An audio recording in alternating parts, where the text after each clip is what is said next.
ఖమ్మం జిల్లా వైరా మండలం తాటిపూడు గ్రామంలో ఏపీలోని ఎన్టీఆర్ జిల్లాకు చెందిన సాల్మాన్ రాజు అనే పాస్టర్ ఇద్దరు మహిళలు దోపిడీకి పాల్పడ్డారు. 2 నెలల కిందట తాటిపూడి గ్రామానికి వచ్చిన వారు ఓ రైతు ఇంటి వద్ద మతం పేరిట ప్రార్థనలు నిర్వహించి అమాయకులను ఆకర్షించారు. తమ దగ్గరకు వచ్చిన వారికి మొదట కొద్ది మొత్తంలో నగదు ఇతరితర బహుమానాలు ఇచ్చారు. విందు వినోదాలు కూడా ఏర్పాటు చేశారు. ఇక ఆ తర్వాత ఆ ముగ్గురు తమ మోసానికి తెరలేపారు. దాదాపుగా వారి చేతిలో 200 మందికి పైగా నష్టపోయారు. వితంతువులు దివ్యాంగులపై దృష్టి పెట్టి వారి వద్ద నుంచి అందిన కాడికి దోచుకుంటున్నారు. పెన్షన్ ఇస్తామని, వాహనాలు సమకూరుస్తామని నమ్మించి డబ్బులు దండుకుంటున్నారు. పలువురు బాధితులు అనుమానం వచ్చి నిలదీయడంతో మోసం బయటపడింది. ఇక మోసపోయామని గ్రహించిన బాధితులు పోలీసులకు ఫిర్యాదు చేశారు.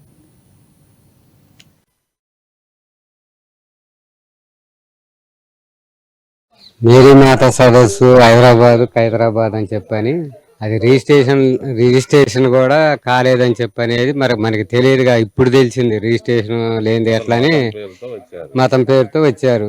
విజయ అనాథ ఆశ్రమం అని చెప్పని తాటిపూడి బ్రాంచ్ అని చెప్పని సరిగా ఆడాడు తిరిగారు. 1 నెల రోజులు అవతల కట్టించుకున్నారు. సరే మీ ఇల్లు మంచిగా ఉంది, కిరాయి తీసుకుంటాం అంటే సరే కిరాయే కదా మనకేందని అని చెప్పని కిరాయి ఇవ్వడం జరిగింది. నెలకు ఒక 5 రూపాయలు ఇస్తానన్నారు.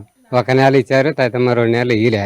ఇక ఈ లోపల జనం కొంతమంది కట్టిన వాళ్ళకి ఫస్ట్ 500 కట్టిన వాళ్ళకి 500 కలిపి 5 రూపాయలు ఇవ్వడం జరిగింది.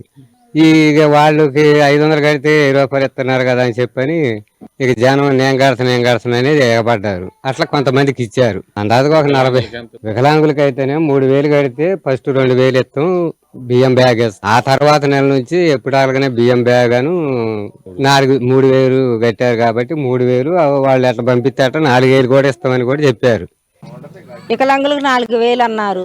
పావు కింటా బియ్యం నెలకు అన్నారు. వికలాంగులని కాలు దుంచితే పెట్టుకో అన్నారు. 3000 కట్టిను. ఒక పావు కింటా బియ్యం ఇచ్చారు. ఇంక రూపాయి బిల్ల లేదు. ఇది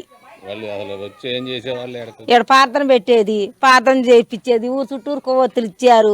ఊరు చుట్టూ తిరిగి వచ్చిను.